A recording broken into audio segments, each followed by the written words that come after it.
When you're getting sick of school and you don't know what to do, put on your pajamas, tune into Chamily drama. Before we start, we would like to respectfully acknowledge that we are occupying land in Peterborough, Nogojinawang on the Treaty 20 territory and traditional territory of the Mississauga and Anishinaabeg. This land is associated with the Williams Treaty. We offer our gratitude to the First Nations for their care for and teachings about our earth and our relations. May we honor those teachings. Hello everyone and welcome back to Chamily Drama. This is Season 8, Episode 1. Super excited to be starting Season 8. Since Season 7, we weren't really here too much, so we're back now. Okay, so in this episode, we are going to be talking about off-campus housing and giving tips on how to find housing in Peterborough, because we know that this is probably something on a lot of your minds right now. It definitely was when I was in my first year and I was looking at moving out of residence. So yeah, we're just going to give you some tips on that. Yeah, so both of us are in fourth year, so we have our fair share of experience finding housing, finding roommates, all of that. So we're just going to try and give you guys some advice on what worked for us and what we know has worked for other people. Starting off, a great way for you to stay in the loop is by following off-campus housing on Instagram. They will be commented down below or tagged in this video. As well, your best resources for actually looking for houses will be Kijiji, Places for Students, which is a website, as well as Facebook Marketplace. So all these places will be posting different ads for different types of houses. So just keep refreshing, check them daily, and you can even put in your parameters of how many bedrooms and stuff you need. Yeah. So yeah, I know a lot of people are probably looking for a house as a group or an apartment or whatever as multiple people. And that's super fun. Like I live in a 6-bedroom and I moved into that in my second year.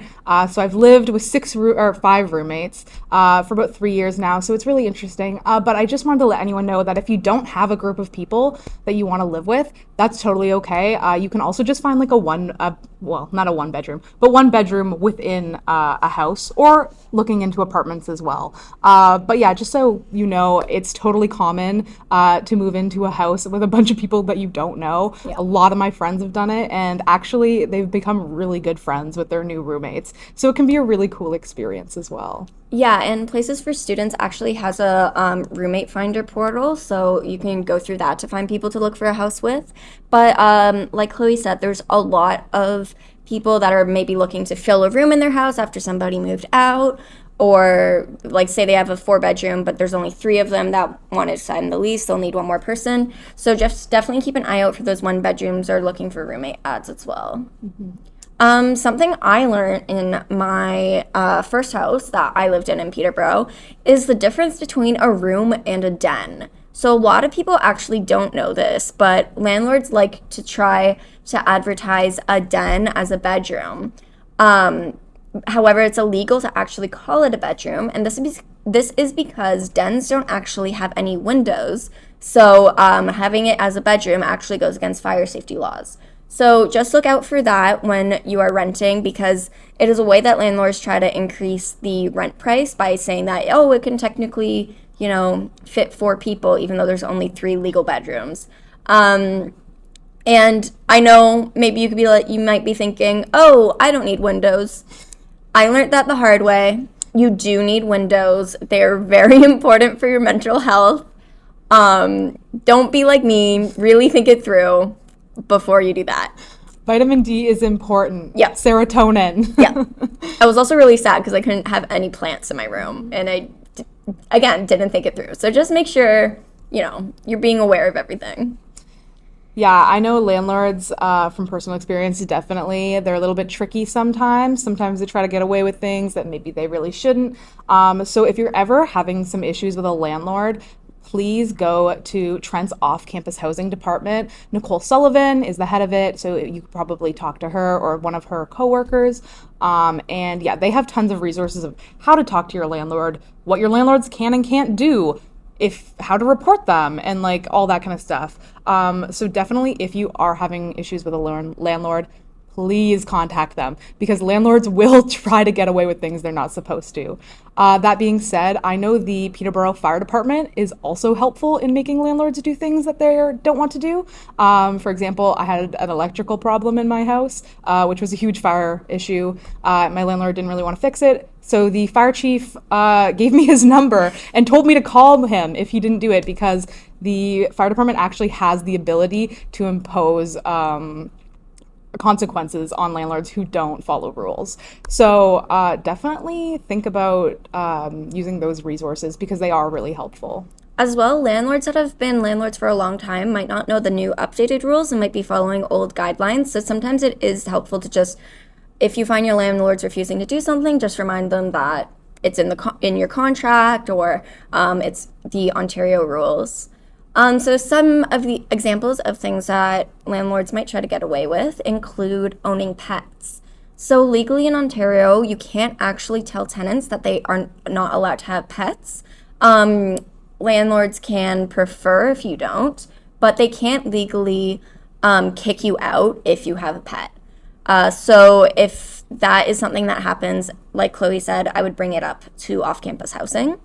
As well, they can't refuse you as a tenant for discriminatory reasons, such as political views, what else? Racism, homophobic, stuff like that. They can't legally refuse you. So if you feel like you're being discriminated, you also might want to look into that. Definitely. And then one of the biggest pieces of advice that I can give to students looking for housing is to know what's included in your rent.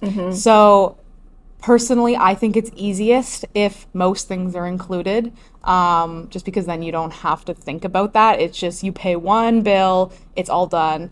It also really helps reduce roommate tension and conflict. We don't have to be on each other all the time about, well, you showered for too long, or you did too many loads of laundry, or you left your bedroom light on. Because at the end of the day, those are such small things to fight over, and just having an all-inclusive rental gets rid of those. That being said, not always possible. It's actually extremely difficult to find all-inclusive in Peterborough. Yeah, so actually our off-campus housing department has some really great resources on how to handle roommate conflict, how to make a roommate agreement, and which would be another form that you would all sign that doesn't really have anything to do with the landlord, but it sort of acts like a lease of things that you agree to do and agree not to do as people living together. And something that needs to be included for me personally when I was looking for a house, one of my must-haves was laundry. So you might actually be surprised that a lot of units in Peterborough don't have a laundry machine or dryer in their unit. So a lot of places will instead say, oh, there's a laundromat across the street or whatever, and that could be fine for you. But if you're someone like me and doing laundry is already a really difficult task to get myself to do, having laundry in the house was really important for me. So that was a factor that was a must-have for me. Mm-hmm. And when you're applying to houses and going to see houses, please give them as much personal information as possible. Well, don't give them too much. Yeah, within reason, because they really want to know who they're renting to. And sometimes if you just have that bit of a personal connection with them, that can be the difference between you getting the house and not. Sometimes it can be really tricky. Sometimes it's competitive. Yeah. I have gone to house showings where I get there and then 10 other groups of students get there and we're all looking at the same house at the same time. And so, it gets tricky at that point, especially for the landlord even to just choose, well, who do I pick now? Yeah. So being personable, charismatic is going to help you. Anything that they can remember about you is also going to help. It's also really helpful to mention that you're a student and that you're taking your studies seriously, because landlords are really looking for responsible people. And these landlords that are renting to students do want to genuinely help students in Peterborough. And so to just show that you're really serious and passionate about your studies is a really great thing to mention to them. As well, something you might not have actually thought about is how many parking spaces you need between you and your roommates. So normally, it is really difficult to find a house that has more than one parking spot. So just keep this in mind when you're looking for houses as well, if that's a deal breaker for your specific group of people or if there's any compromises you guys can make. All right, so that's everything we have for you guys about off-campus housing in Peterborough. If you have any questions, please feel free to reach out to us or to off-campus housing department at Trent. Now we are just going to segue into a completely different topic. And we're going to be discussing Relay for Life, which is this really great cancer support initiative here at Trent and around the country. And so we're going to be interviewing Emma McKnight, who is in charge of that here at Trent. All right, Emma, thank you so much for being here with us today. Did you want to go ahead and give yourself a little introduction? Yeah, of course. So my name's Emma. I'm the president of the Relay for Life committee here on campus. This will be the 9th year that Relay's running. I am in my 4th year of forensic biology, affiliated with SOSCI, and yeah. Awesome. That's really good. And could you tell us what the purpose of Relay for Life is? Yeah, for sure. So Relay for Life is actually an event that's put on at universities across Canada in support of the Canadian Cancer Society. It is also run in US states for the American Cancer Society. But the overall purpose of Relay for Life is to both raise money for the Canadian Cancer Society, which is the provider of major resources and support systems for Canadians with cancer, as well as providing millions of dollars in funding for cancer research. So Relay for Life is an overnight event with the idea that cancer doesn't sleep, so neither will we. And yeah, it's just a really great event to bring together people in the community, raise money, and commemorate those that we've lost to cancer, as well as those who are currently fighting. That's beautiful. And what does a Relay for Life event look like? Yeah, so like I said, Relay for Life is an overnight event. It depends on where you are, but at Trent, we do an overnight event indoors. We do it on campus, in the gym. It's 12 hours of programmed fun. So there's food, there's snacks, there's a lot of food actually. Yeah. I'm sure you went last year. Yeah. You can attest to the amount of food that we had. There's a lot of games. I like to describe it as a cross between summer camp and kindergarten games. So think of those little like rolly scooters, playing camp games. There's arts and crafts throughout the night, bracelet making. There's designing of the luminary bags, which people decorate to commemorate people who we've lost to cancer. And yeah, we have people from the community come and perform as well. We usually have a Zumba instructor come in at 6 a.m. to wake everyone back up. That was a good one. Get a lot of really great videos of people who are sleep deprived trying to follow along with the dance routine. Yeah, it's just a really fun time. Hang out with friends overnight and just foster a sense of community. Definitely. And how can students register for Relay for Life this year? Yeah, so it's really simple to sign up for Relay for Life. We have a website that's hosted by the Canadian Cancer Society. So you can either go to our direct link, which is just relayforlife.ca/TrentU, or you can go on the Relay website and look up Trent. And then you can sign up. It's super straightforward. There's a $20 sign-up fee, but this fee covers all of your food, t-shirt, you get more swag, you get entries into a raffle full of hundreds of dollars worth of stuff from businesses within Peterborough community. And yeah, it's just super easy and takes literally 30 seconds to sign up. Nice. Amazing. And do you have to sign up as a team, or could you also sign up individually? Yeah, so you can sign up either as part of a team or individually. There's no positives or negatives connected with either of them. Obviously, if you sign up as a team, you come with a group of people.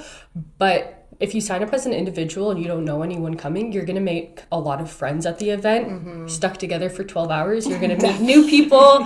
Even if you're registered as a team, you're going to meet a lot of new people, because we have people from all across Trent, from different ends of the community. And yeah, that's true. And yeah, since it is such a long night with so many different things going on, what is your favorite part? So I'd have to say I have two favorites, very opposite ends of the spectrum. First one would be our luminary ceremony, which is just the really like touching kind of a few laps around the gym in darkness, lit up only by candlelight. It's when we put out our luminary bags with candles in them, and it's just a time to reflect about people that we've lost to cancer, which so many of us have experiences with that, unfortunately. And it's just really touching, really brings everyone together. And then on the opposite side of that, I have my favorite activity that we do, which is human-sized Hungry Hippos. And it's so much fun. We usually run it kind of 3-4 a.m. right when that late night delirium sits in, and it's just a really great time. You got people running across the gym trying to get a hold of dodgeballs and hold on to them like their life depends on it. It's so fun. Yeah, I definitely remember that. And I remember just like running around and not knowing really what was going on, but I was like, I'm committed to this. Like I have to get these balls. I have to get them to I have to protect them with my life. But I did not know why. Yeah. Big hit for sure. And since it's such a big event and commitment, how can a student prepare for it? Yeah, so there's minimal preparation that needs to be done on the students' end, on sign-up end. Obviously, we have months of preparation up to the event. The big thing is that there is a requirement to raise $50 as your fundraising. So when you sign up, it'll say that you have to raise $100. Because we're a smaller school, we set that minimum to $50. So you just ask 5 people for $10, 2 people for $25, whatever it works. You have to raise that $50 to be able to come into the event. But once you're in the event, everything's kind of taken care of for you. So we recommend people bring stuff to keep them comfy, sleeping bags. People sometimes bring whole tents if they really want to. They can bring snacks, comfy clothes, whatever you want to make your area your area. But yeah, there's really not much to prepare. You just come, be ready for a night full of fun. Awesome. Yeah, I know I brought like blankets and like pillows and snacks and stuff. Yeah, I definitely recommend bringing like a mat or something, because we have like 5 mats. So whoever the first people are there, they get those. So like if you have camping sleeping pads or a sleeping bag, pillows, blankets, all of that stuff. Bring a whole air mattress. Yeah, I mean, may as well, right? And what should people bring to Relay? Oh, we just kind of talked about that. But is there anything else that people should bring to Relay for Life? Other things to really like keep them comfortable, like maybe like studying stuff? Yeah. We definitely had people studying at our last event. I think people were studying for their OBBN certification when we were last year. So if you have schoolwork, bring it. You can bring your laptop. You can make sure you bring chargers. That's a big thing, because you're going to be there for 12 hours. True. So chargers, although we provide tons of snacks and food, you can bring your own snacks. I think a lot of people brought snacks last year. Water, energy drinks keep you awake. We will be providing coffee throughout the night this year. Great. So that'll be good. But yeah, whatever you want, really. There's no limits to what you can bring. The only thing is that it's a sober event, to be respectful of everyone's experiences. But besides that, you can bring whatever you want. Great. And how can students get involved with the planning committee for the Relay for Life? Yeah, so obviously this year, with about 6 weeks before Relay, our planning committee is closed. But if students are interested in joining next year, our positions usually get posted both on our Instagram as well as on the Trent job board in the summer sometimes even at the end of the school year. So like April, May this year, they might go up. But yeah, you can keep an eye out on that as well as our Instagram. And we usually have a table at Clubs and Groups Day at the beginning of September. And that's a really good way to get connected with the committee as well. Yeah, definitely. And does Relay, for our Trent Relay specifically, host any other events at Trent? Yeah, so we host a fair number of fundraising events leading up to Relay to be able to put on the best possible Relay. So this year we've done Blind Date with a Book. That's a really big one that we do. Students really love that. You get books for $5. Ooh, and nice. A lot of them are like New York Times bestsellers and stuff like that. And you don't know what you're getting until you buy it and you unwrap it. Yeah. We're actually running a Krispy Kreme donut sale, so that's happening this week. We do bake sales throughout the year as well. We did a campfire at the beginning of the school year. That's a really good way to get connected with the community. Yeah, it's kind of just, we host a lot of different things to try and target the different aspects of the Trent community. For sure, definitely. That's awesome. All right. Well, thanks so much for coming and talking to us all about Relay. And we're really excited for Relay for Life this year. What date is it going to be on? Yeah, so it's March 11th from 11th. 7 p.m. till 7 a.m. Okay. So 7 a.m. March 12th. It's happening on campus in the Trent gym. Awesome. And yeah, you have until February 27th to sign up to guarantee a t-shirt. Okay. But you can continue signing up until the day of the event. Oh, great. Plenty of time, everyone. Get your teams together. All right. That's great. And yeah, thank you so much for being here. Of course. Thank you for having me. Hopefully we'll see you there at Relay for Life. It'll be really fun. Okay. See you guys next week. Bye.